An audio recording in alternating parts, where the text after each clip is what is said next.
All right. So we had some discussions about Matt Nagy and the Bears, and obviously we had some connection issues. It's 2022, and then why the hell would it be any different than 2020? But and yeah, right. But for Yeah. Andrew, so it is like you said that you saw some good things out of Justin Fields, and I feel like I feel the same way. But as far as the head coaching thing is concerned, um, are you ready to get rid of him? I would imagine that you are, but Yeah, I mean, you got a couple years to really make yourself known and then to change things up before you got to start. Money issues starts becoming a problem. You can't pay everybody. You got a lot of yep, young talent, so you only got a couple choice years, and it's time's up. Like, sorry, but you didn't produce. You know, it's weird yeah, how you can go from coach of the year to this, but it happened. it's so wild, and and that's the whole thing. Like one of the biggest issues for me is everything is just outcome based, and they don't look at it from a circumstantial thing.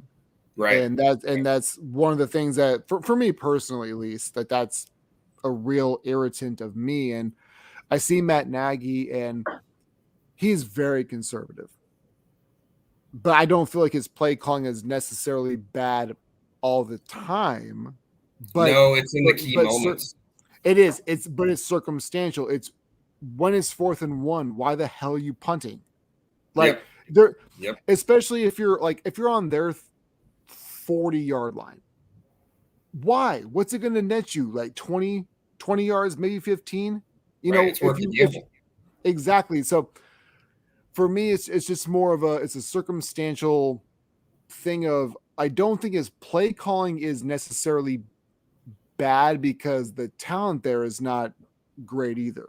Like I love No. Justin Fields and I love Montgomery and I love uh Cole Kmet. I think that's actually going to be. I don't think he's a stud, but he's a serviceable tight end. Like you guys have some talent on that roster, but We need some receivers that are over 5'11", but that would be we got great. Yeah, yeah, yeah, yes.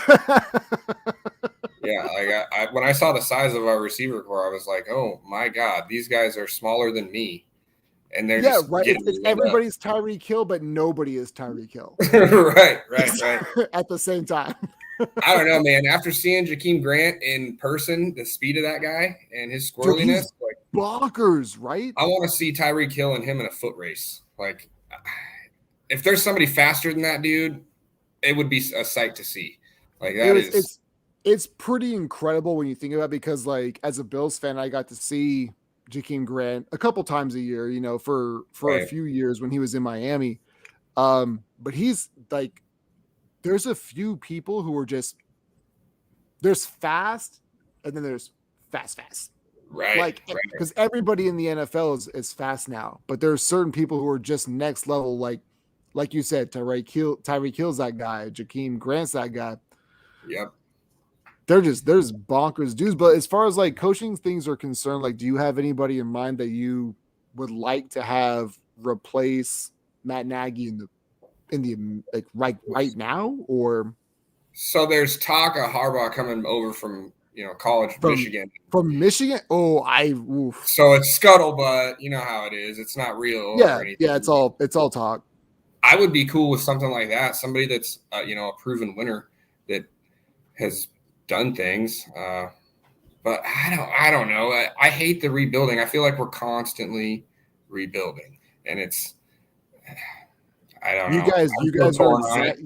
exactly where Buffalo was 5 years ago for Right. at least 20 years. Like as a fan, you're just like, I'm tired of the rebuilding. Can we just get it right Yep. once? And that's where you guys are. And that's the thing though, man, is like I feel like some of your skill position guys are good. I like your defense enough to be competitive, but I've always been kind of this guy of do you want to waste all of your draft capital to go get a quarterback, or would you rather build your entire team around the quarterback that you have? Because let's be serious, you and I know as well as anybody else, like there's it's the same five quarterbacks who are great every single year. Yep. There's no chance in hell that you're going to get that same guy. So do you really want to risk it on getting all your draft capital to move up to get a guy, or do you want to build the best roster possible? But It's a what are tough, what are you that's a gonna tough do? decision. Yep. And then even once you do all that, with young guys coming in and stuff and playing on rookie contracts, you only have like 2-3 years You got to really max figure it out. exactly a maximum 3 years. Yep.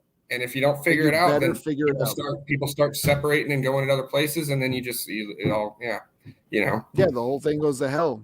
And you see the cap spaces on some of these teams. Like I see New Orleans, like they're $60 million under the cap. Who the hell are you fucking paying besides Taysom Hill? Who are you paying? right. They could It's be, bonkers, man. yeah. I don't know. So with Mitch though, when we had Mitch, it's kind of the same thing. As soon as far as the coaching goes, as soon as he stops producing big numbers, he's gone. Like, get him out of here. The fan base is so brutal in Chicago. It's Yep. We got, because you and I are talking about that, like Chicago and New York, and like New York is, I almost feel like it's kind of overstated. New York doesn't feel like it's really. It seems like it's a bad fan base, but what is that region collectively won recently? Why the hell are you guys so mad about anything? Like the Knicks haven't won anything in forever. The Jets and Giants, like it's the Giants who beat the Patriots, but like New York teams haven't done much of anything. Yeah. Like why the hell are you guys still so bitter about everything? Well, the Yankees haven't won a World Series since like what, 2010? I think. Yeah. In that ballpark. No pun intended, but like it's just I feel like when they say like Philadelphia and New York and they say, well, these fan bases are this, I'm like, no, everybody is like that. You just have more people. Yeah. That's all it is. Like you just have more people to be angry about the same reason. Yeah, I agree. But when it comes to because you do, like, you feel like you've got some in Justin Fields, right? Because I feel like you guys do. I think we have something. I think it's just would be, and I don't want to sound negative or anything, but it would be the total Chicago way to squander his talent. No offensive line, no talent, and just let him do everything. Well, see, and that was my biggest fear with Josh Allen. They first drafted him was you've got nobody around him, but then they made the Stephon Diggs trade and they signed Cole Beasley, and then they got John Brown, and then even though he was cut loose, they went and got Emmanuel Sanders. I'm like, well, you guys went and got skill position guys, and I feel like Chicago is doing the exact same thing, or they would be doing the exact same thing based on Josh Allen's first 2 years. You better get a number one wide receiver. You better get an offensive line, or you're done, man. Right. Yep. So we got that Tevin Jenkins kid. He's pretty good. He was our second round pick. Yeah, I like him too. He's very fiery. When I was in Chicago watching that game, I mean, he's throwing punches in the game, so he's got to figure that all out. But, if he can get his temper under him and play smart football, then I think he'll be great. It's all going to be seeing as believing for me. Yeah, and that's one of the things too is like, because I get that a lot as a Bills fan. They're like, well, you got Josh Allen. I was like, yeah, but if you do remember the first 2 years, it was everyone said he's dog shit. Yep. But he wasn't. And I've been very critical of him because nobody else is willing to be over the past, year and a half or so. But you run into those circumstances where it's who are you going to get who's better? Especially as a coach and as a coaching standpoint, that's another thing that you run into is like Mike Tomlin is one of those guys who is very much respected in the NFL hierarchy, but there's been rumors around him being done. Same thing with Pete Carroll. And it's like, well, who are you going to get who's better? And with quarterbacks, it's the exact same way. Like, you can bail if you want to, but what's your backup plan? And nobody has one, it seems like. See, and there is no real good backup plan. Everything's a gamble, right? Even if you get Right. Pete Carroll, what Pete Carroll do you get? And is the talent there? Like I, everything's got to be in the same place at the same time. I think that's what's so intriguing about football is when you have these winning For teams. sure. Yeah, when they're a winning team, everything's clicking. There's not one aspect of their game that's off, and you have to be perfect.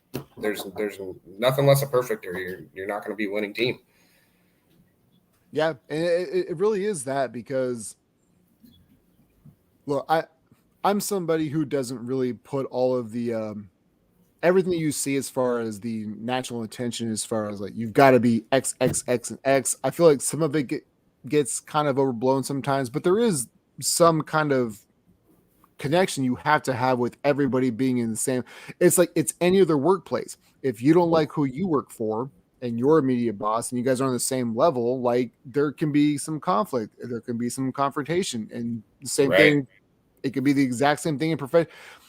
What we do for a living and what they do for a living are not the exact same thing, but there are some parallels that you can draw between the two of them, and that's kind of where like you've got to have everybody on the same page, or else Yeah. it's like it's like the Detroit Lions. Like the Detroit Lions right now, record wise, are absolute dog shit.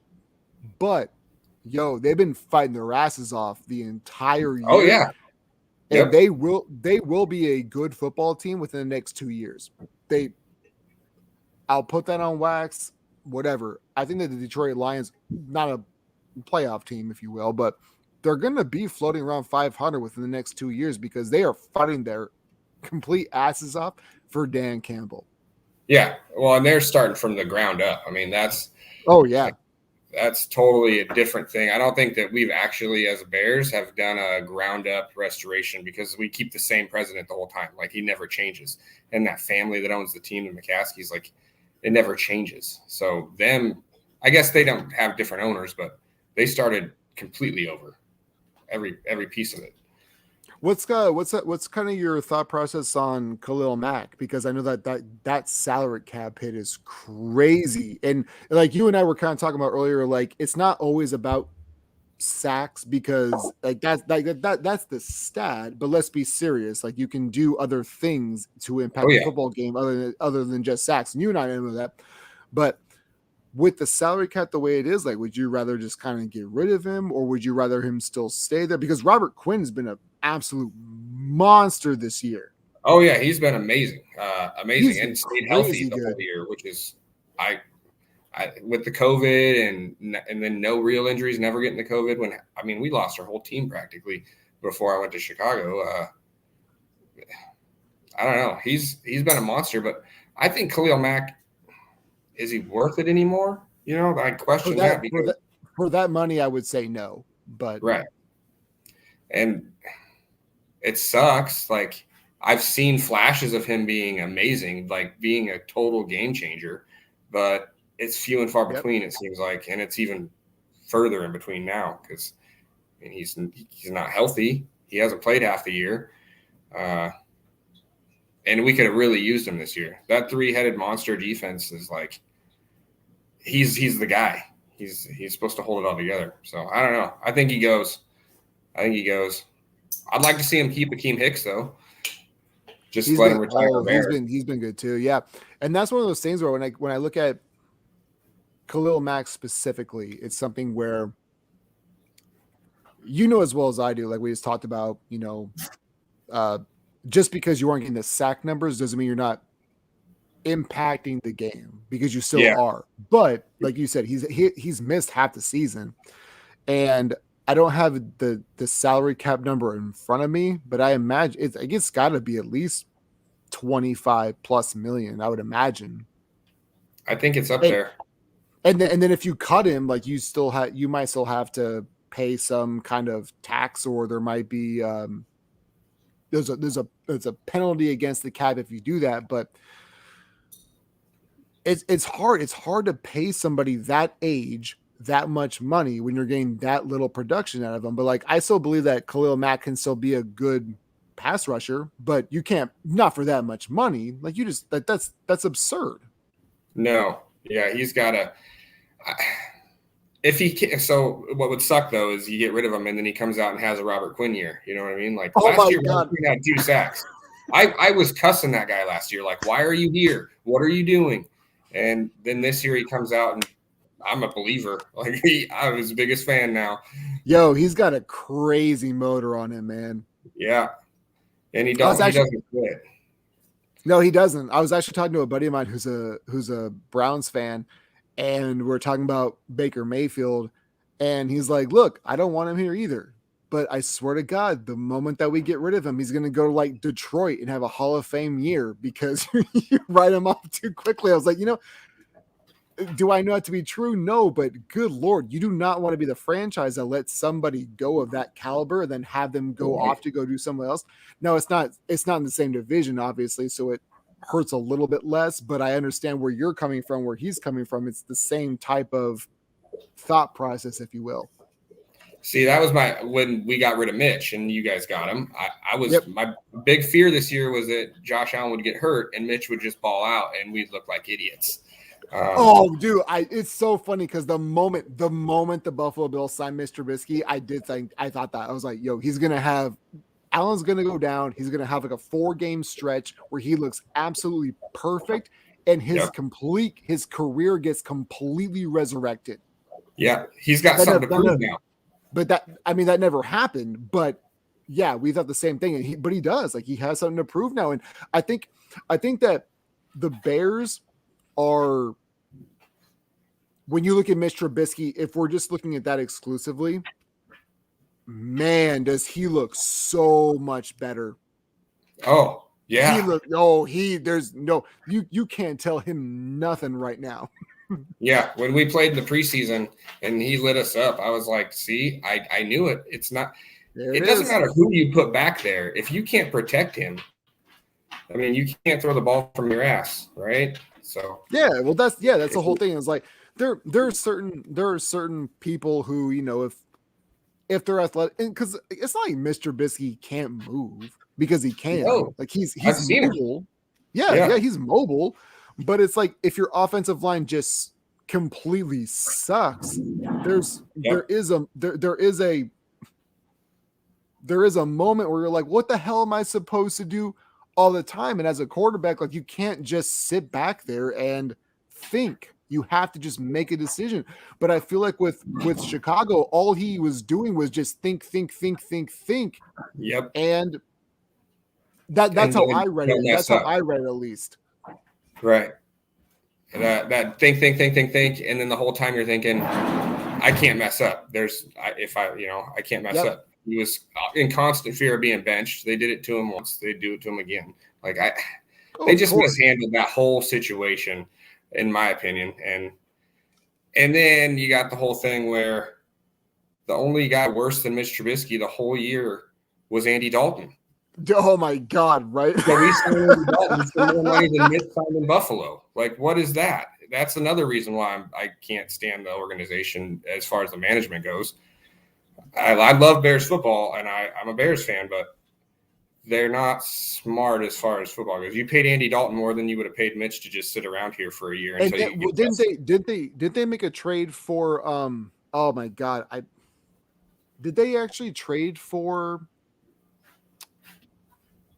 I've got the wrong quarterback. Never mind.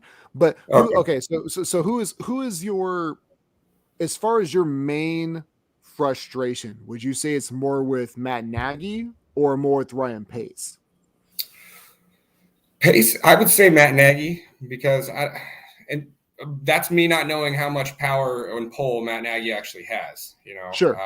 I don't know who's got more sway there as far as that goes, but I would say my more frustration is with Matt Nagy as far as the time management in the games, the 4th and short calls, rallying the team. Like it's not there. He has no fire. Well, he gets mad. He gets mad when calls aren't called his way. I've seen that. Oh yeah. He gets frustrated. like he's trying to fake get mad at other things that are actually his responsibility. See, I thought he was going to get kicked out of that Vikings game when I was there. I did too. Right in front of me, I was like, "Holy moly, he's going to get kicked out of here!" I thought the exact same thing because he was wilding out. Yeah, he threw his headset on the ground and spiked the challenge flag at the ref's feet. Yeah, it was pretty nuts. But he's offensively smart. Like he was killing it in Kansas City before he came over. I don't understand. I don't know where the problem starts and where it stops. I guess, but fire the coach. That's what we do. So. Well, it's not just you guys. It's not just Chicago. Like that's the whole thing and that's why I was saying like as far as or asked you, off air, like what is kind of the time frame that you give somebody. But I feel like Matt Nagy's been there long enough to be able to fix things and get things back on track. And man, like I understand there's a talent variation between them and like Green Bay and them and even in Minnesota. And oh my God, Minnesota irritates the absolute hell out of me because I feel like they have talent across the board everywhere and they cannot figure out anything. And they're the most frustrating team in football to me. But like it just comes down to, well, what are you going to do next, man? What are you going to do? And I don't feel like as long as because Ryan Pace to me feels like the bigger issue than Matt Nagy. See, that's from my perspective though. I agree to a point. Like the Kevin White deal, like he hardly played any games. That was a first round draft pick gone his first year. Done. There's been a couple more too. I've seen him, but then he does cool things along the way that kind of save him a little bit. Like the Justin Fields thing, that's big. That was a huge move because I will tell you what, like as far as all of the quarterbacks that could have been picked. Even though Chicago moved up to get him, I thought that was the best move of the draft because Trey Lance doesn't barely play. Well, actually, I guess I should say the best move was probably New England because they didn't move up or down and got a game manager and they got a good defense. But as far as like a true talent, Chicago moving up was like a huge. I thought that was the steal of the draft, even though you had to move up. Yeah, I think I agree 100%. Because I was the guy that was standing on my coffee table when we traded up and got Mitch. I thought we were getting Deshaun Watson. I threw my phone. So when we traded up again, and I was like, we're going to grab a quarterback, and then there's so many of them left. I'm like, what are we going to do? We're going to screw this up. And so when we actually got Justin, I was blown away. Yeah, because if you guys would have.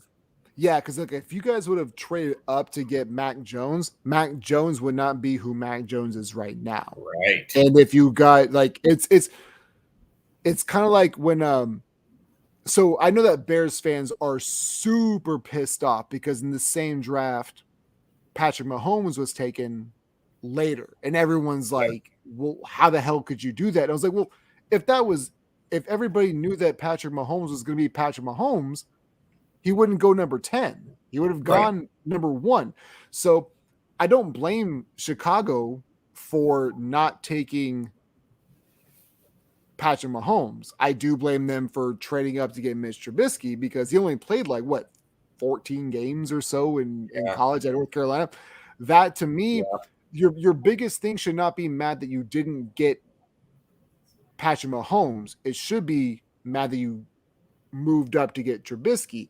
But and that's why I say all this stuff is circumstantial, man, because the Bills had the number 10 pick. And if the Bills picked Patrick Mahomes at number 10, Patrick Mahomes would not be Patrick Mahomes with the actual receiving core that they had at that time. But they traded him back. Yeah, they traded him back and got Tre'Davious White at number 27.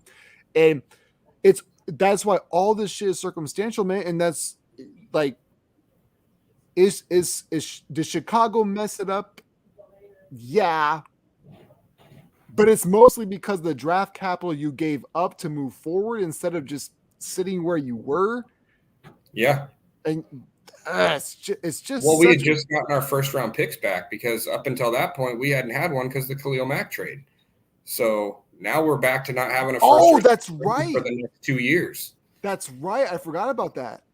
Yeah. So really, our future's kind of. He has to be the guy. If Justin Fields isn't the guy, we're screwed for another probably 10 years, really, on all honesty. 5 years anyways.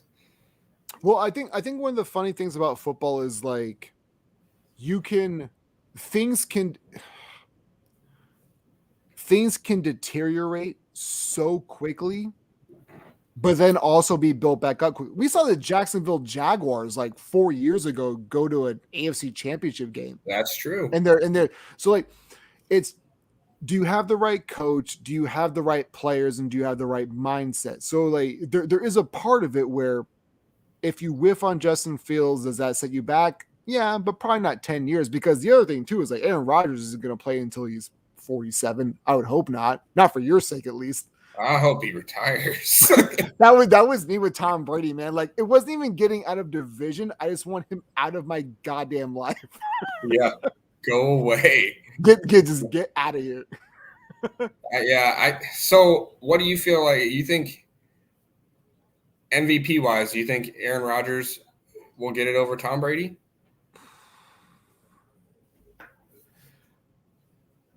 Ooh, it's probably, tough. I would say probably. Because you know as well as I do, like, we got 1 week left. Yep. And the MVP voting it's pretty much already set in stone. Like, there might be some votes swayed, but overall, we kind of know who's going to change it. Yeah, exactly. So when I look at the landscape of the MVP, would I like it to be Jonathan Taylor? I would, but it's not going to happen.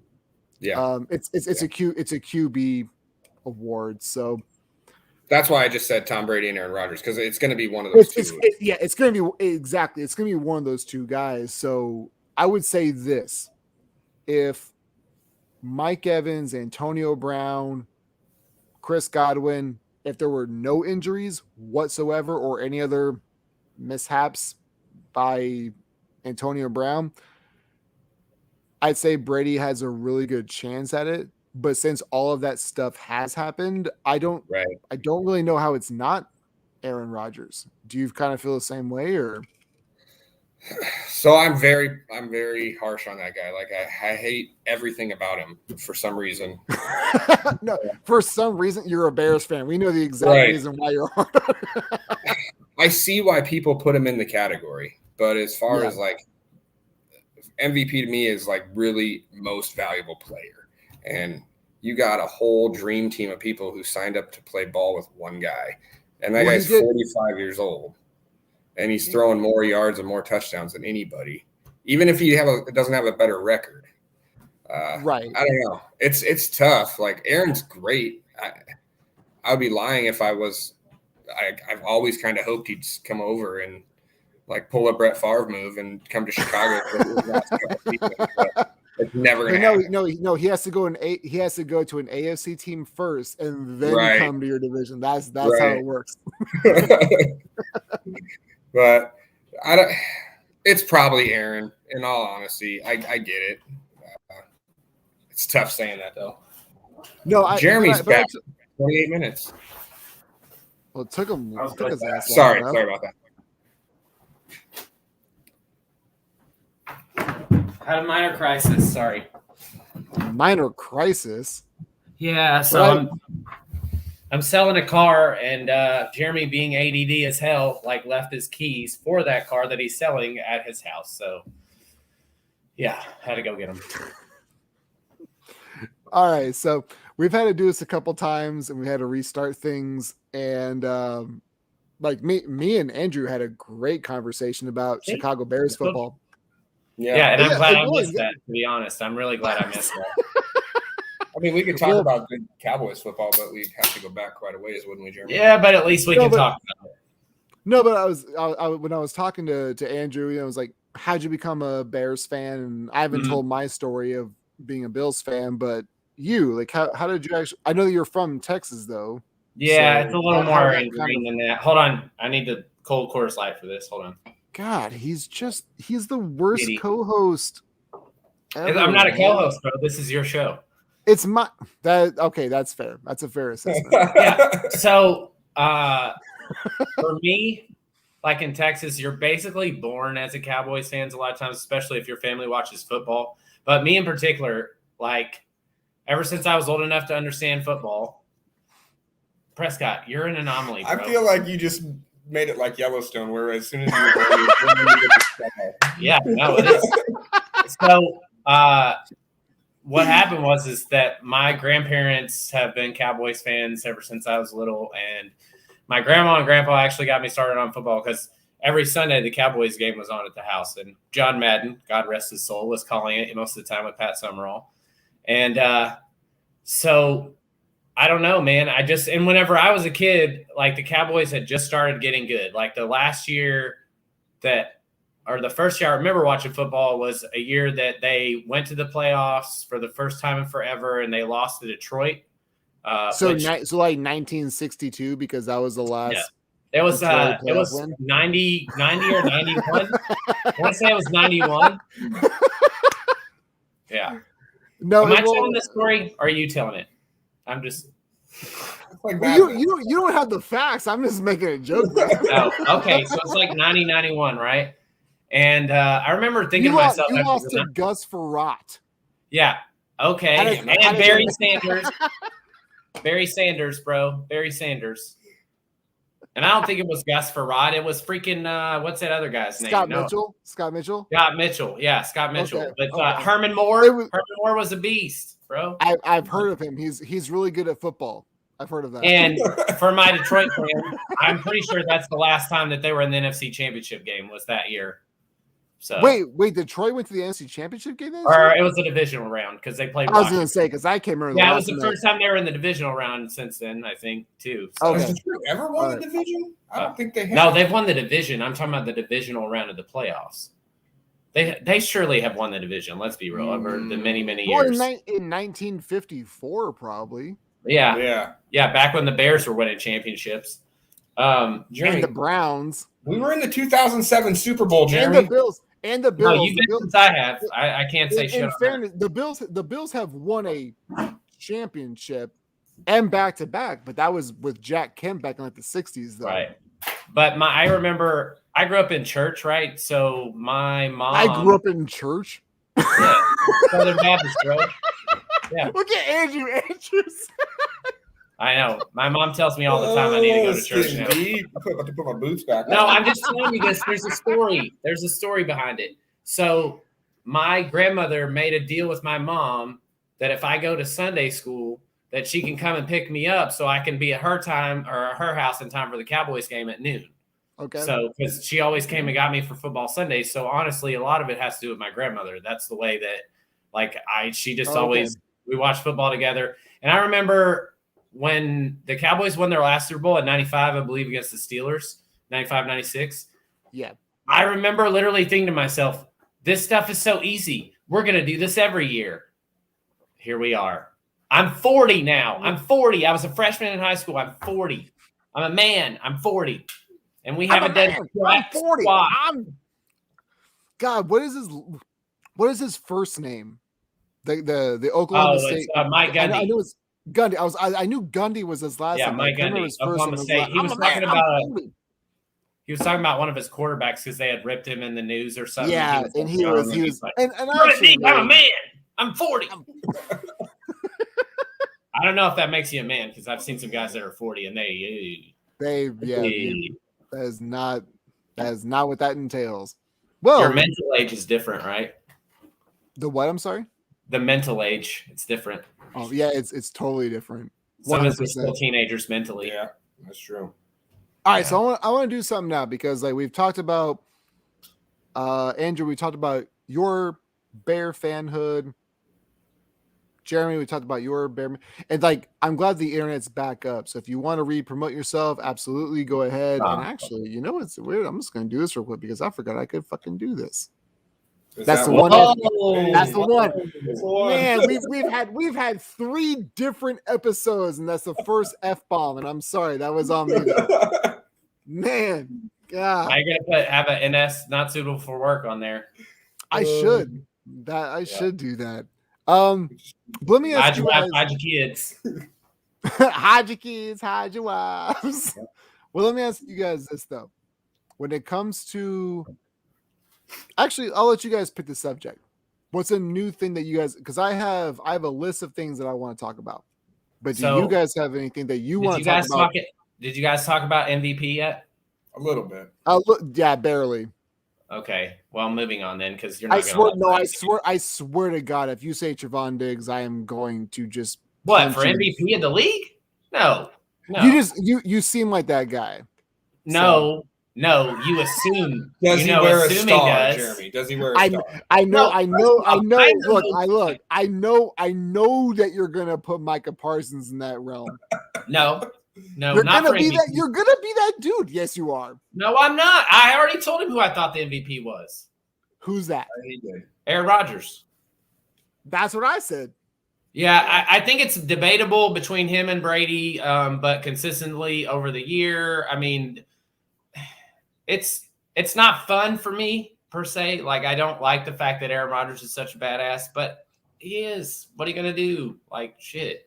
If he loses another NFC championship, though, does that go away? So I don't. But the thing is, I don't think so. Did he lose the NFC championship game, or did his team lose it? Did his coach make a really crappy? Hold up. I love this argument right here, because every time when I scroll through social media, it's always quarterback wins and losses, or hey, it's a team sport. Yeah, they get too much of the blame and too much of the credit. It's every single thing is predicated upon, do you like the team or not? Because it's the same thing like with things with like LeBron or Russell Westbrook or Michael Jordan. It doesn't matter. It's always, if you're a fan of that person or team, you say, no, it can't be that bad.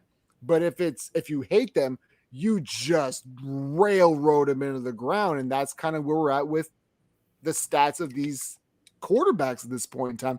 And I don't look at it that way, but I want to see what you guys think of it. Well, if you're talking about the stats, I mean, if you just look the way that football has evolved throughout time, like it used to be, what was it, 2 yards in a cloud of dust or that kind of mentality. Then we went a little bit more on the passing side, but it was still mostly a run game up through the 90s. And because honestly, the thing that excites me about the NFL now is I think the game is evolving and coaches are learning to evolve with the game more. Some of them are. I don't want to be disrespectful to a lot of the coaches that I felt like evolved even then, like that came up with like the air raid system, the guy for Don Coryell. Yeah, Don Coryell, Coryell. For San Diego. And then you had, really like the next one. I know there's more, but the next one I can think of is like the Rams greatest show on turf. Dick Vermeil. Yeah, that was and he had Don Coryell's like offensive style and his system, yeah. But also remember, today's NFL, the athletes are getting better and better every day. The athletes are bonkers. How many good young wide receivers are there in the league right now? Just think about it. 50. Yeah, there's a crap. Is what it seems like. Used to, it would be like a group of 10 or so that you'd be like, these are the elite guys. Yeah. But now, I mean, geez, man, and they're coming in out of college. Like, look at Jamar Chase this year. Yep. Yo, you guys, the Cowboys have 3 of the top 50 wide receivers in their goddamn roster. Yeah, and a lot of teams do, though, if you think about it, because you got, like, say, Minnesota, they got Thielen and they got Jefferson now, and they had Diggs before that. And God, you guys, Jefferson is just a monster. Oh, he's so good. And Jamar Chase, that LSU team, oh my goodness. Like, it's stupid how good they were. Edwards-Helaire was on that team, and although they don't really use him that much in Kansas City, but I think he's a good back. They should, but I'm with you. Well, I'm old-fashioned like that too. I like throwing the ball down the field, but at the same time, and that's why I like to watch Derrick Henry run. I like to watch Jonathan Taylor run. Sometimes I like to watch Zeke run whenever he's watching Derrick Henry run is next level, just absolute abuse. And I'm sure that we've seen guys similar to him in the NFL before, but I don't know, man. You think Adrian Peterson was definitely like that. Absolutely Adrian Peterson. So I would think Eric Dickerson. Nick Chubb is kind of like that way Nick to Chubb's me a big too. dude. He's good. He's good. I feel that way about him too, but he's got the single season record. Who is that? Tomlinson. Yeah, Tomlinson. Not the same way, but I understand. He was more finesse. They're pure dominance. I totally understand that, but as far as the way they played, I would say like your Earl Campbell's or Eric Dickerson. Although Eric Dickerson was really fast. I mean, but Henry's pretty fast. Nobody catches him. Henry, goddamn, Henry is. But it's that. I mean, more of that upright running style, too. On top of that, Herschel Walker. Yeah. If you were going to like go back that back in the archives, you could. Anyways, point being, Derrick Henry and Jonathan Taylor and those guys are fun to watch. But honestly, like now, it's ridiculous how many good receivers there are in the NFL. Like it's stupid. Nobody's even talking about Julio Jones anymore. I mean, well, why would they? He hasn't played since like 2018. But it's been 1 year. Like, and we're talking about him like he's an afterthought and all that. Julio Jones, I guarantee, still has money in the tank. When was the last time he even played a full year, though? Or gas in the team. I don't know. He has missed a lot of time. I would say Cordero Patterson's somebody that doesn't get enough. Well, they don't. They've never used him like this. And this is why. Okay, so I get a lot of shit online for. Well, what do you mean? This person isn't any good. I'm like, your point exactly, Andrew, is coaching is terrible sometimes. Like, how the hell is somebody in the league for 10 years and you don't know how to use him until his first year? Hey, see Tavon Austin. How long has he been in the league? 10 years, basically. What if they had done that with Tyreek Hill? What if he had to become Tavon Austin? Exactly, but that's my whole point is like when people say, well, why wouldn't you just use him? I'm like, well, the whole reason why you don't use him is because if you're not willing to forward think and you just want to use, like you said, I'm not gonna throw this on you, but you say I enjoy old school football. I enjoy the Derrick Henrys, the Emmitt Smiths, the Earl Campbells, that type of game. I appreciate that, and that's totally cool. But as a coach, you can't think as a fan, and that's what some of these guys are looking at is like because Cordell Patterson. You have to evolve. You have to, and Cordell Patterson he's been a great return guy. He's been I would say less than mediocre at wide receiver, but he was good at running back this year. But it was like, how the hell did it take you a goddamn decade to figure out what his skill set was and actually use it? That's the problem. I think it also took, honestly, by accident of them just needing him to play because they didn't have anybody else. If he played running back in New England, you can thank New England for a lot of these things because they, as much as I don't like somebody dominating like that, it grinds my gears because I'm a Cowboys. But at the same time, you have to give Belichick credit because he evolves every year. They used to have the straight up run style and all that. Then they went Randy Moss and chucked the ball over the field. Then they went rely on your defense. They put guys like Cordell Patterson at running back. Like there's nothing out the door as far as or out of the question as far as what you can try and what you can evolve to. And you have to constantly evolve in today's NFL because you got better coaches coming out that are younger and are more innovative. Like see Sean, what's his nuts and Sean McVay. To some accounts, the guy in Green Bay, I don't really think he's that good. But he has been a good offensive coach, and his record speaks for itself. And he was for a while there was having Aaron Rodgers kind of helps, but thank you. Well, yes, it does. It does. But this is an interesting on that point. This is an interesting argument. I'm curious to see what you guys think. If you look at all the coaches that had really good quarterbacks for a long time, McCarthy was one with Rodgers and Favre. You had Tony Dungy. I don't even think that he even had Favre.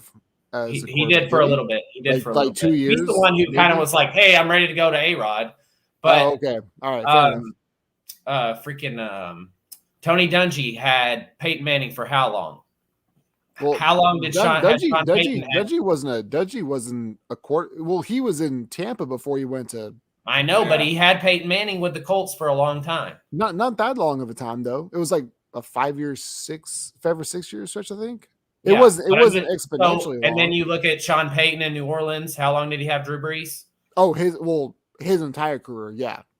Right. Yeah, but I'm saying Sean Payton's a good coach. I think we can all agree to that. One of the best in the NFL. But he got one Super Bowl with an elite quarterback for 10 years plus. What does that say? That's what I'm saying. I don't really think it's a bad thing, but I'm just saying we look at all this stuff, and lots of coaches that are good coaches have had an elite quarterback. So it's hard to win in the NFL, man, especially the Super Bowl. Like, it's tough. No, and I'm totally with you. And that's one of the reasons why I believe that you shouldn't put your draft stock into quarterbacks. Because like there's so few from the same 5 to 6 quarterbacks we talk about every year are the same goddamn people.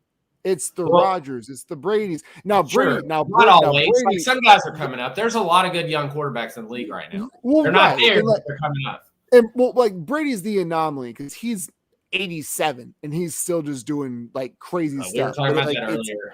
It's Brady and it's Rodgers. Roethlisberger is done. But you know what though? But screw all that because he's a bad person and he left his pregnant wife. That's what I'm just making that argument. Brady, Roethlisberger, or both? Roethlisberger too. He's a fan of the bathroom. Not sure what he's doing. But my bigger point is like there's so many quarterbacks where we say, oh, they're this, and this, and say, well, they haven't done anything. We talk about the same 4 or 5 guys every single year for the last. It's changing. You got Pat Mahomes that is coming. Okay, it's going to change, but Mahomes is in that realm though. He's in that Zach same. is in there. Josh Allen's in there. Josh Allen is. We should probably. Dude, early this year he was playing at an MVP level. No, last year he was. No, the first few games, like when he went into Kansas City and whooped their butt. Yeah. So we're not going to talk about them getting their asses kicked by Jacksonville? Yeah, I understand. Minnesota lost to Detroit. The Cardinals lost to Detroit. Like, it happens. Yeah. That's the NFL. Like, no, going to win a game this season. No, I know what you're going to say. No, I totally understand that. But my point is, I've been telling you the same thing I've been telling everybody else. I don't think that Josh Allen is a bad quarterback. I need people to temper their expectations of what they think he is, though. Why do you care about what other people think? Do we need to have a sit down? Because they are incorrect. is the point. They're incorrect. So this is about you being right. Does he he hasn't been. He's had 2.5 years of not being good, and a year and a half of being good. Chill the hell out. He has one of these. He's got a progression that's going. Yeah, I hate the way that the stream year works.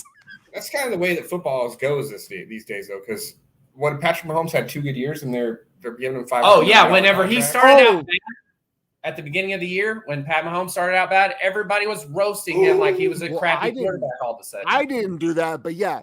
No, agree. Entirely right. Yeah, and it's stupid. That's what it was like when Brady was back in New England, like in 2007 or 2008. They're like, "Hey, he's fallen off." It's like, do you guys maybe want to? And then he went on to have like 2 Hall of Fame careers after that. So whenever I see somebody jump on the Josh Allen bandwagon, it's just like, "Yo, can we just I get chill?" That. Yeah, I get that. I just think. But I also think that you should get excited when they're playing good football, like just like I did earlier in the year, because it was kind of similar situation with Dak. Like Dak was playing at an MVP level. He looked like Peyton Manning out there commanding the offense at the beginning of the year. The question is, do you think he's reached the ceiling? And I don't think he has. No, and that's a good point. Charlie was saying, do you think that Josh Allen's reached his ceiling? I don't think he has either. I believe that he has. See, I don't. You think that's as good as he gets?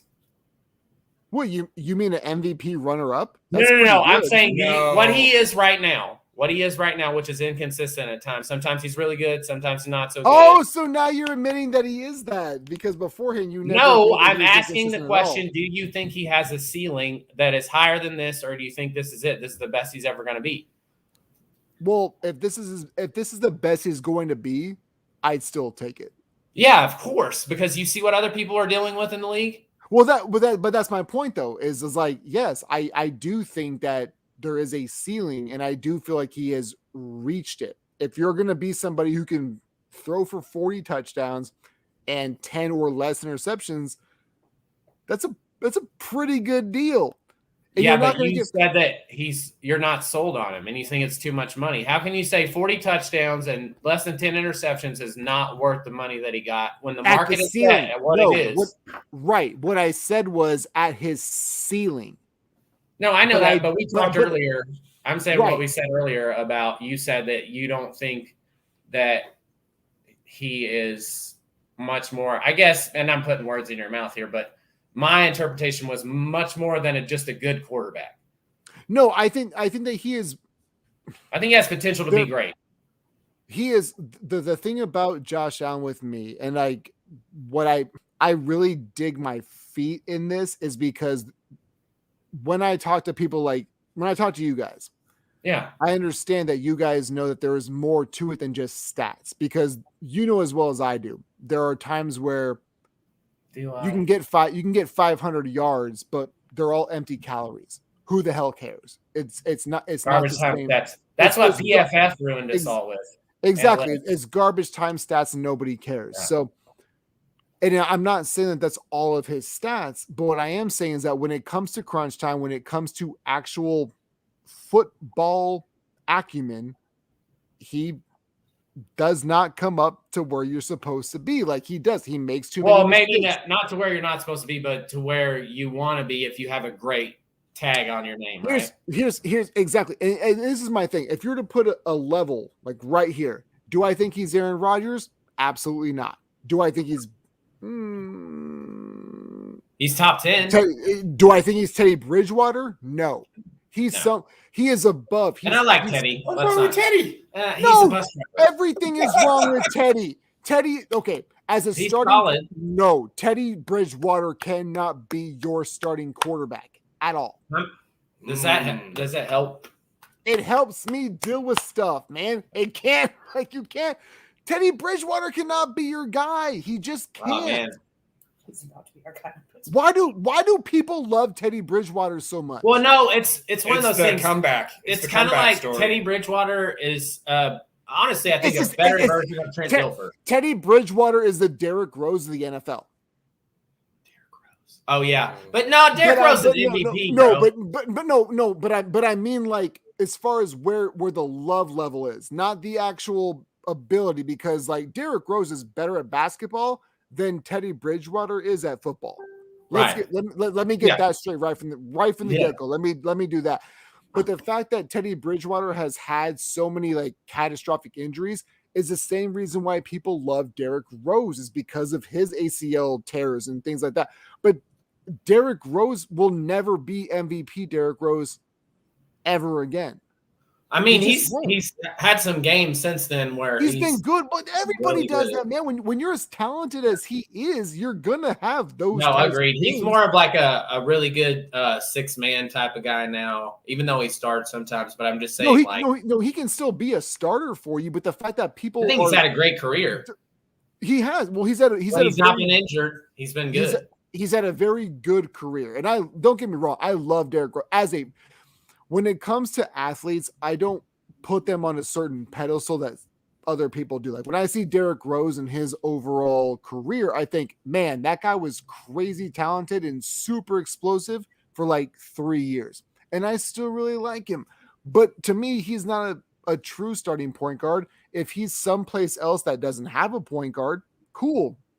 He can do that. But we always see when there's somebody who has a catastrophic injury, we want to build them up to be better than they actually are. And Teddy Bridgewater is in the exact same boat that Derrick Rose is. I was just wondering, like, how it's possible sometimes for people with ADD to get through a show like this, because we just went from Josh Allen to Derrick Rose's NBA career. Like, what in the hell are we doing? Anyways, Josh Allen, yeah. So now we're going to come back to that now. No, like when it comes to Josh Allen, he is somebody like I feel like I have to defend myself and what he is, because like we just talked about, there are too many people who are, everything has to be so, if it's not this, then it's that. And Yeah, I it's don't. black and white. It has to Yeah, be one or the other. and I don't appreciate that Yeah, it's because not. his first 2 No. years he sucks ass. No, he doesn't. He had no help. The last 2 years he has some help and good look. He's been playing really well. But the fact that you and I know that you guys aren't doing this, but Oh, I do it society- on purpose. I'm trolling you. Oh, I know that you are. I know that you are. But as a society, people will want to say Josh Allen sucked his first 2 years and now he's an MVP. And it's like there is a level of There's nuance. there exactly. There's some nuance to it. There is some the winds are picking up back here and something just got thrown Wind's across howling. my Wind's howling. so yeah. So, but my stance on Josh Allen has never wavered. I don't feel he's not super accurate, but he's gotten better. He is Well, he I he will does the say hero this. ball shit like it, but Yeah. he's gotten better. He's gotten better, and I'm willing to accept that. I'm Good. not saying I'm wrong because I'm not wrong. Acceptance In my is the overall first assessment. step. Is that? So I argue with you about it sometimes for the same reason of what you're saying, because I feel like there is nuance to it or whatever. I'm not just whenever I say something about him, just are you being a little harsh on as far as your critique? I think it's just along the lines of I'm trying to say that you also got to give credit to the guy where credit is due, because he does make some amazing MVP like plays in games. He absolutely does. He splashes a lot or flashes a lot. Yeah. He does, and that's been more of my critique on him. Is like I said, he's white Jameis Winston. You want more consistency. That's harsh, though. He does 6 or 7 plays per game where you go, God damn it, that makes no sense whatsoever. And then he makes 6 or 7 plays where you go, nobody else in the NFL can do that. And this has always been my critique. And if you listen, Jeremy, and you say you listen, but I need you to know, I need to know that you listen. He gets those 6 or 7 really, really, really bad plays out of his like repertoire. He will be an MVP one day, but there are too many. There's just too many at this point. Right now, fine. I don't know. I guess I'm more of a live in the moment kind of guy. I appreciate what's going on at that time with that guy. And I know that there's going to be ups and downs or whatever. And I don't know. I think we hold these guys to such a ridiculous standard sometimes as far as like what's good and what's bad. And when we talk about Josh Allen, at bare minimum, he's a top 10 quarterback in the league. When he's at his best, he's a top 3 quarterback. I'll give you top 10 because I can definitely name 20 quarterbacks worse than him. 100%. Yeah. And 20 quarterbacks that also probably can't, like you said, there's even more than that probably that can't do some of the things that he can do, you know, because for sure. Yeah. That's another thing I'm excited about that's evolving in the NFL we were talking about earlier, is that it feels like teams have finally figured out how to, and it's always been a system game, right? But how to find a system that works for the athletic quarterback. Whereas for the longest time, I don't think they knew what to do. I think Mike Vick could have had a much greater career in the systems that he was in later in his career with Andy Reid and stuff like that, because Andy Reid knew how to use him. No, the reason and I agree with your concept. He had Dan Reeves, old school Dan Reeves. No, I agree with your concept, but Mike Vick still can't read a defense. I think he got better at it later in his career. No, How much? Hold on. How much do you think of reading defenses that say Lamar Jackson is doing? A lot more. I don't think so. Because I've seen his posts. Bro, you want to know how I know that? Because like you and I just talked about close friends with John Harbaugh. What? Because you're close friends with John Harbaugh. Super close. Like we're being like he's been sitting on my friends Thunder list buddies. He's on my friends list to potentially add, but I haven't added him yet. But I just don't. When it comes to Lamar, because they don't run the same offense, right? Because when Michael Vick was in the league, it wasn't like a run pass option or anything like that.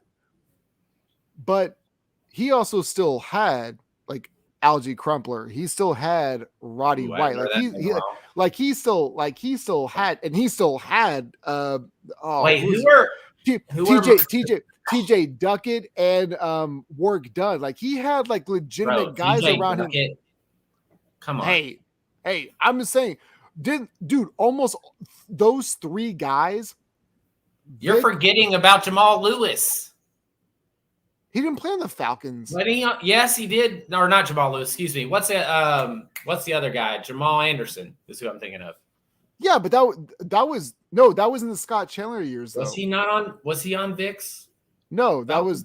Well, he may have been on like 1 or 2 years, but like that wasn't. Yeah, like, I don't remember. I just remember like the coach and stuff. I'm old, man, but I'm saying, boy, you. Who's older? Also, I have the worst memory ever, but yeah, unless it's football, then I'm still pretty good. All right, fair enough. But no, I just feel like when it comes to Lamar Jackson versus Michael Vick, like you and I talked about, everybody here in this NFL is way more athletic than more Vick? Speed. No, that collectively.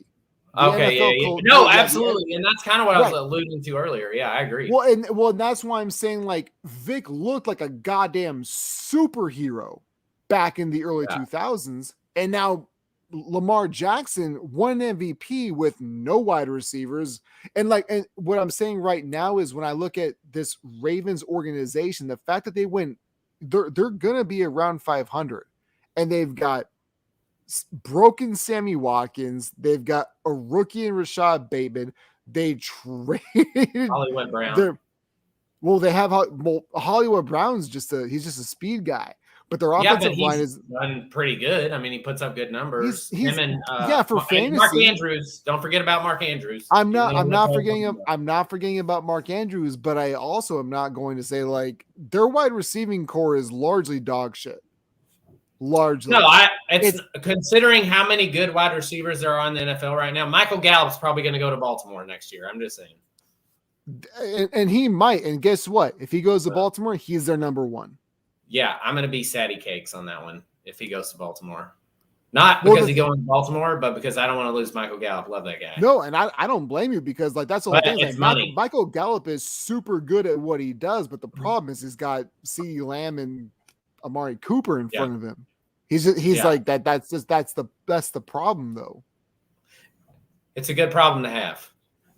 Well, if you're Dallas, but not for Michael Gallup. Yeah, but I know you're absolutely right. There's only one football, and obviously you can't pay everybody either, and that's the big one. That's the reason why. Okay, so when we're talking about that's why Diggs went from Minnesota to the Bills. No, he got traded. He didn't. No, he got traded. I know that, but they're trying to get rid of his contract. Well, yeah, but I mean, like, it wasn't like he left.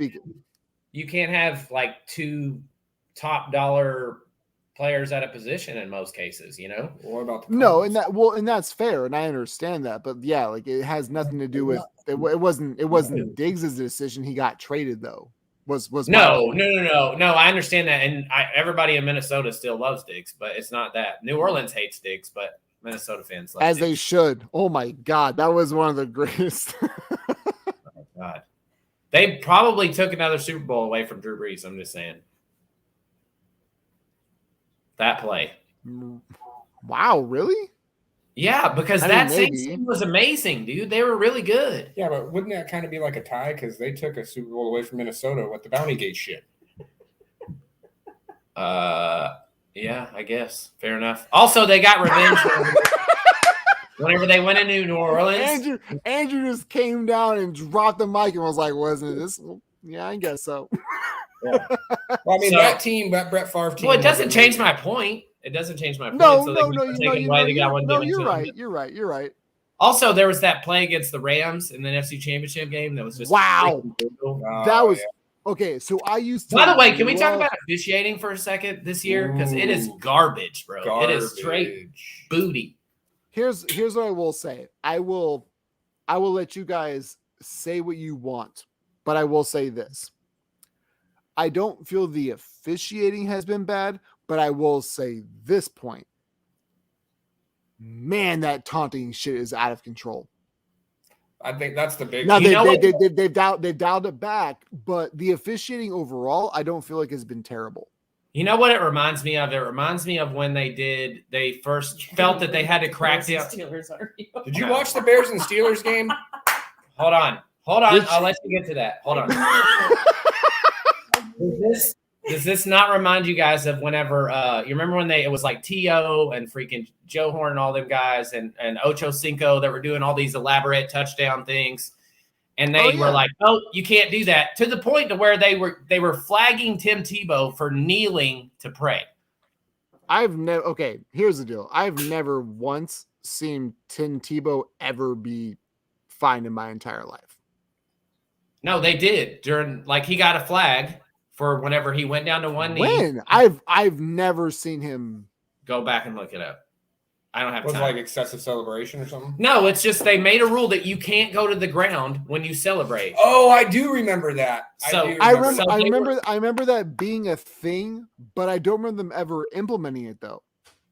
At first they said not to that it wouldn't include that or whatever, but there after a while, because his thing that became Tebowing was like a thing or whatever.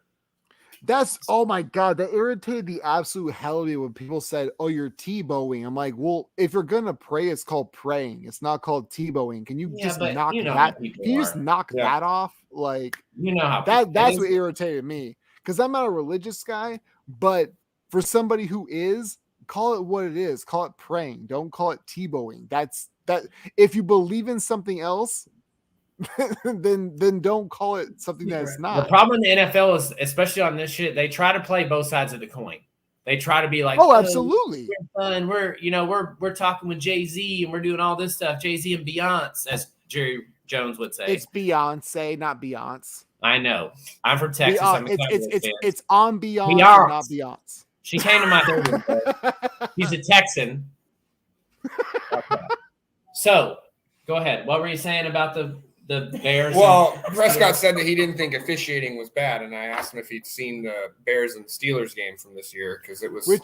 I heard you mention that. Which was that the? I'm forgetting. Was that the guy was backed up dancing or whatever, and he hits the official? No, he wasn't back up dancing. His name is Cassius something, right? Cassius Marsh. That's right. So that guy. Oh no, that one was egregious. That was really bad. There was a couple calls in that game that were, I think, when they officiating when it has the ability to change the whole game, like that. That's where I have a problem with it. Like, you also have to define the whole game because that play happened late in the fourth, right? So you remember in the NBA back in the 90s and stuff where it was more like the bad boys down in the paint, right? You had the Horace Grants and freaking what's the guy that was with the Knicks? The Charles Oakleys and Oakley, Derek Mason, kind of like your goons or whatever down there and beat Jordan up whenever he was scoring 50 on him. Anyways, with those, to me, I have the mentality, it's probably old school, that at certain times of the game, you need to let them play. If it's not like egregiously bad or something like that, like I don't like pass interference calls that are not obvious that both guys might be hand checking, but then you call it and it completely, because you might put them in field goal range with that pass interference or something like that. And pass interference can be so arbitrary as it is because different officials call it different ways.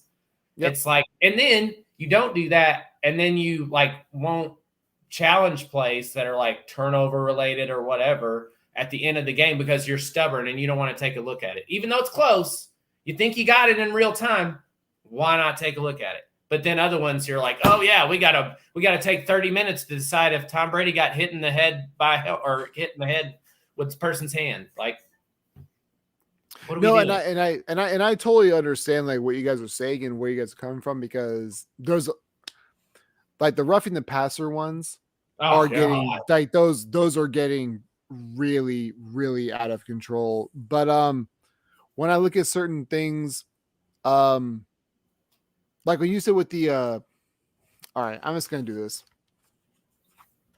I was getting uncomfortable, and if you're watching it live and whatever it is, but I couldn't when I saw the Cassius Marsh thing, that to me was an egregious God, I don't understand how that was even part of it, because I understand what they're trying to do, but for me, the NFL tries to be the overwhelming.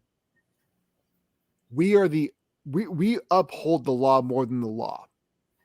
Yeah. Oh yeah, no, absolutely. If you look at And- past suspensions and things like that, where guys weren't even legally in trouble or whatever, and there's some dirtbags out there. Don't get me wrong. Oh yeah, no, exactly. And But I'm not trying to the go from NFL does Cassius it when it's Marsh to convenient. this, but yeah, exactly. But like I wasn't trying to like go over the top, but I was just trying to like use a comparison of where they try so hard to be the entity that says, well, we aren't going to be this. When it comes to the Cassius Marsh thing, we can't allow this to happen because we don't want college players to do it, or high school players to do it, or kids to do it. Spoiler alert. Who gave you the moral authority to say that? Like that exactly. But the NFL thinks that they think the shield of the NFL is above the shield of the law. And I'm not saying that the taunting it's is not a direct thing, but yeah, you're not wrong. Exactly. Indirectly, that is what they are trying to do. And that's what they've been trying to do since 2010, probably. Whoa. Well, and you look at it, just a recent situation, right? So we all know that OJ did it, right? Okay. As a Bills fan, no, I do not. Okay. By the way, I'm kidding. No, it's fine. It's fine. I'm just trying to say that to get to this point is that, by the way, OJ Simpson's still in your Ring of Honor, right? I believe so. Yeah. Why did they take John Gruden out in Tampa? OJ Simpson literally, most likely, murdered somebody. Allegedly murdered somebody. Literally almost. Like 99.7% he murdered somebody. But that 0.3% though, it keeps you in the Ring of Honor. So you remember on Chappelle's show where it's Charlie Murphy and he's like, I didn't grind my feet into his couch. Hell no, I didn't. I never do that. Yeah, I ground my feet into his couch. I feel like that's what OJ would say now. Yeah, I killed her. Oh, you see, okay. So I'm on Twitter, but I barely use it. But seeing his feeds, especially from like last year, yeah, he was trolling everybody. He is well, kind of, but it was just him playing golf, and he was just having a grand old time and loving everything. It was wild. Yeah. It's only a matter of time before he's back on the CBS broadcast. I'm telling you, he's going to be brought into the booth as a sideline reporter or something. Yeah. Oh man, I don't know. But like to the point of the matter is, it took Alex Rodriguez like 5 years to get from off of steroid. Well, he was still on steroids, but it took him 5 years basically to get from that point in Major League Baseball. He was an outcast, and then all of a sudden he's like the face of baseball, essentially. And that was only for steroids. Like if you killed somebody, and we all think that he did, I just don't know if he can actually come back and be in the public spotlight that much, like where somebody has to pay him, because Twitter's a whole different universe than just like CBS or Fox or, ESPN, things of that nature. So my point was just to make about the NFL picks and decides whenever it wants to, how far it wants to punish people, when it wants to punish people, and then it justifies it however it wants to. It's like an irrational. Oh, that's for sure. Oh, 100%. And all you need to do is look at that situation with Redskins or former Redskins or whatever Washington football team, and how they dime Gruden out, but then we don't hear anything else about it. It's like it's the freaking Ghislaine Maxwell trial. Like it's like. Oh, nothing. You know what's weird now that I think about it? Because I forgot about the Gruden thing. What about Jay Gruden? Yeah. Like, do there's because like John's obviously the one who's like in some real hot water because of what happened in Oakland or Las Vegas. But like, what about Jay? Do you think that he's linked? Because I didn't even think about that until just literally right now. The NFL can literally just sweep this under the rug. They're almost like a government agency. They probably will. Yeah, that's true. I mean, That's they true. just it's a sleight of hand thing. They show you one thing, then they show you the other. It's like this. So CeeDee Lamb got a fine for waving bye to the taunting that you were talking about for waving bye. Like Tyreek Hill with the whole To waving bye to the Patriots guy. He was already in the end zone. It ended the game. The game's over. Yeah, it's already over. He gets fined $15,000 for that. And then what did the NFL do? They turn around the next week and they use that in a promo. Him doing this to the that's right. They did. What? Oh, hey, that's wrong. You should never do that. But good advertising. Hey, but you should watch our players do this again. Yeah, where do you think they learn it from? The players coming up, dude. But if you take that's one of the reasons why I have that's why it's stupid. They know that, but they have to make it. They're playing both sides. That's what I'm saying. They're trying to make it look PC when it's really not. That's not the game. Right, and that's my largest issue with the NFL in its entirety is that they try to wrap themselves in the shield. Protect. This is what we need to protect. It's always the NFL and it's the shield, but it's not that way though. It's always about the money, like you just said. Somebody does something and they find them, but then they use it as a promotion. It's all about the money. Like all they do is wrap themselves in this fake entity of all of what is supposed to be wholesome about football, because football is the ultimate, what everybody says, team sport, right? Yeah. Like that's what everybody says. You have to have everybody in there. But what you're doing is you're penalizing somebody for being an individual. Yeah. But then using that person as the individual. No. It's like a conduit to make yourself more money after you've already taken money from them. That is what the NFL is doing. It's like, think about the my cause, my cleats or whatever. Well, they started that because they wanted to compromise with their players that wanted to wear custom cleats and stuff like that. Why would they just not let them do it to begin with? Oh, because then the NFL wouldn't be able to cash in on the opportunity to make money. That's why they have the dress code. 100%. Exactly. And I love the NFL product. I do. But at the same time, the NFL as an entity, it's kind of like loving your country and not loving the government. It's them as an entity. That's actually a really great way of putting that, because as corrupt, you've worked for the government. Like that's actually a really great way of. It's a really eloquent way of putting what this microcosm really is into perspective. Yeah, and it really sucks too, because we're all passionate about it, passionate about the sport and all that, just like we're passionate about our country. So it gets you like in here and you're just like, God, stop. And I don't have a problem if people have opinions on their politics or whatever, but at the same time, remember you have a responsibility. You're on a platform to do that. They would hold everybody accountable for that. NFL does, but the NFL, kind of like the NBA now, picks and chooses when they want to be on which side or the other, whatever they think is popular at the time. Then they're like on that stance, right? And then the next thing you know, they're saying something completely opposite of that. And it's like, what happened? Like what? Well, and it's weird too, because like you mentioned that, and that's actually a really good point as well, because the NBA I thought was really like on point. Like they felt like they were really in that moment, you know, like they really wanted to.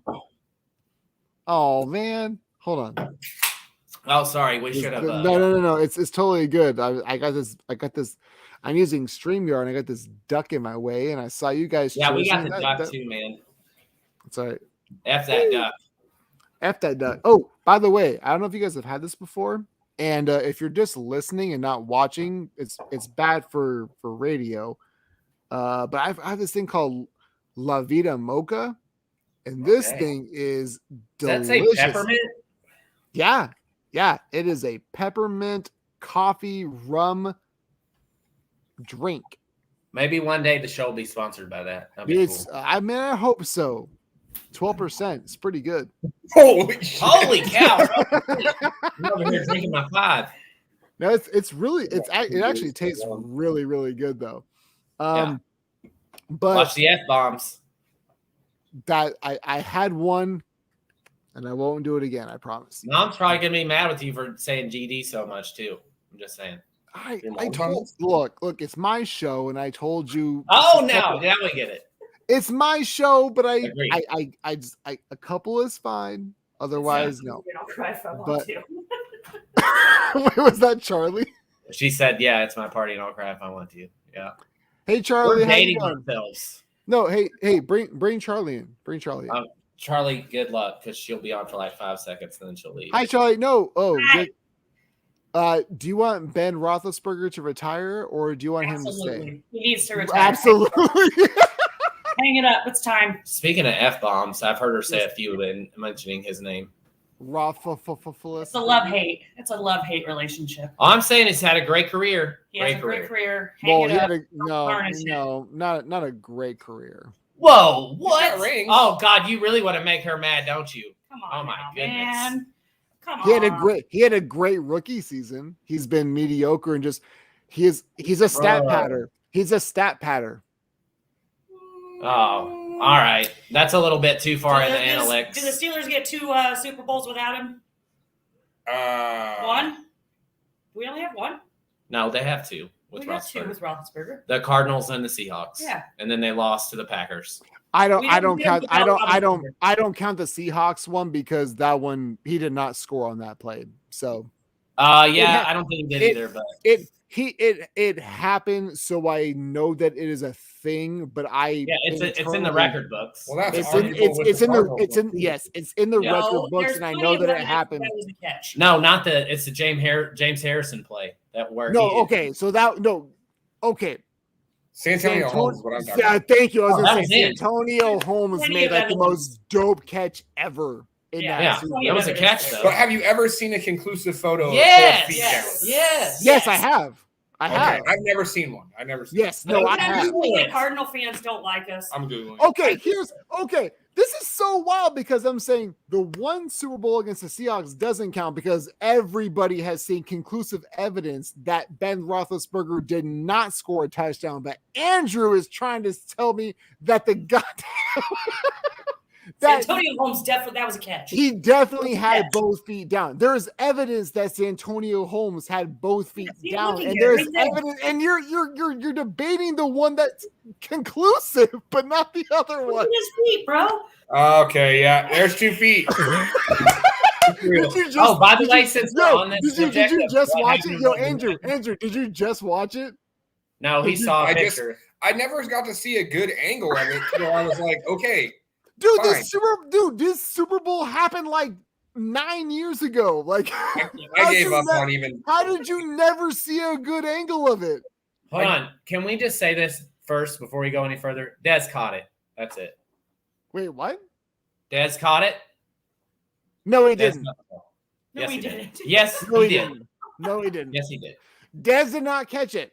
Hey, and guess what? The Music City Miracle never happened because that was a forward pass. But Oh, I'm guess pretty what? sure it did because I was in the bed after a car accident with like Joe Dirt head or whatever, you know, when he had the bandage strap. Yeah.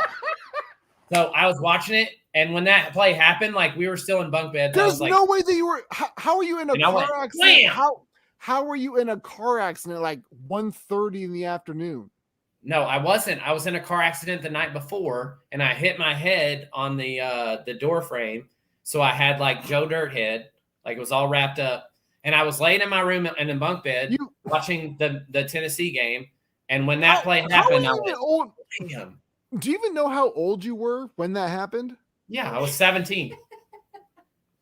Oh, you were driving at 17? Yeah, bro. I was not. I had a way different. I had a way different upbringing than you did. I was also still in a bunk bed at 17. Like I said, you had a way different upbringing than I did. East Texas, brother. Oh, yeah. Oh Lord. I just want you to know though, I still have the scar from that on the I think it's on this side. But you talk about hurting like hell. And my mom runs in there. She's like, what? And I was like, Mom, did you see this? Did you see what just happened? This guy like threw the ball across the field and he caught it. And now it's a touchdown. And She's like, what? My mom was not. And she goes, I don't even know what touchdown is, Junior. No, you know what? My mom is the sweetest woman in the world, but will never forgive her for making me go to church during the NFC Championship game, the one that we lost, by the way, to the 95, 94, 95 when Deion Sanders interfered with Michael Irvin. Those Niners? Yeah, we went down 21-0 that game. Anyways, my mom made me go to church instead of being able to watch that. I was so mad. You don't even understand. The reason why I stopped, okay, this might be sacrilegious. I wasn't a big church guy anyways, but now that you're talking about like football and sports and church and things of that nature. Yeah. So I was, probably 11 years old, and I would go to this church on my Air Force base. I won't name the Air Force base or the church, but we would go there religiously. And my priest, or whatever they're called in that realm, he said, please be with the Panthers today as I have them to cover the point spread against the Cowboys. What? That is literally what my priest said when I was 12, and I was like, why the hell am I even here? Right.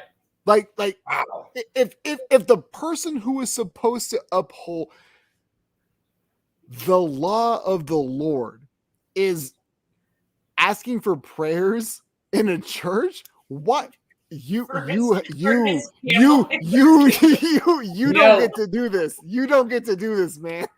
Now that I think about that exactly, I don't know. Me and God may have some beef right now because is it venison or is it beef? It's been since I went to church all the time since the Cowboys have won anything. So maybe he's trying to tell me to go to church. I don't know.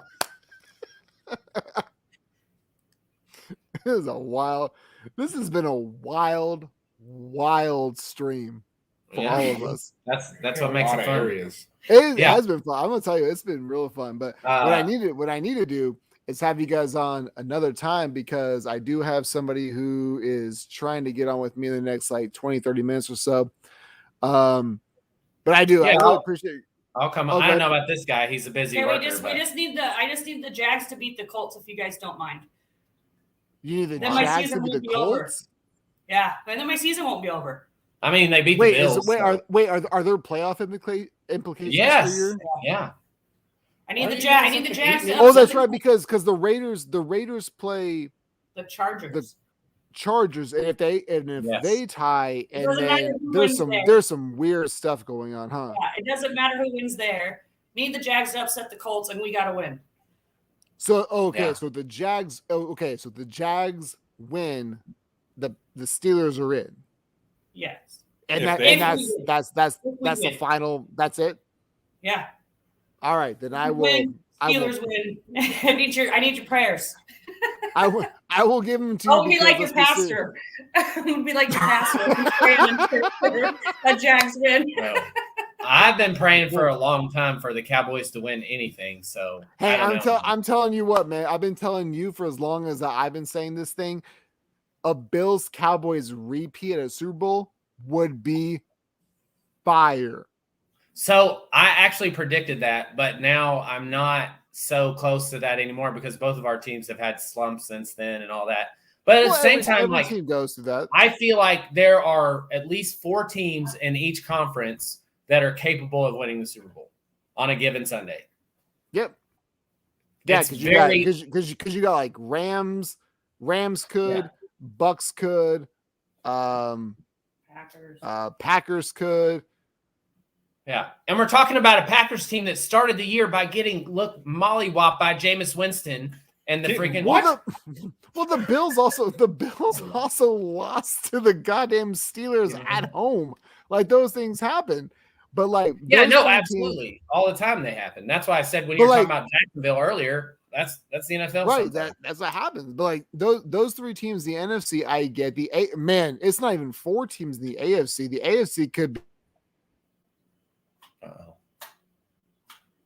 And now we're I'm down. kind of curious. So can we just clarify while we're froze up that what kind of beating determines if it's a mollywop or not? I don't know.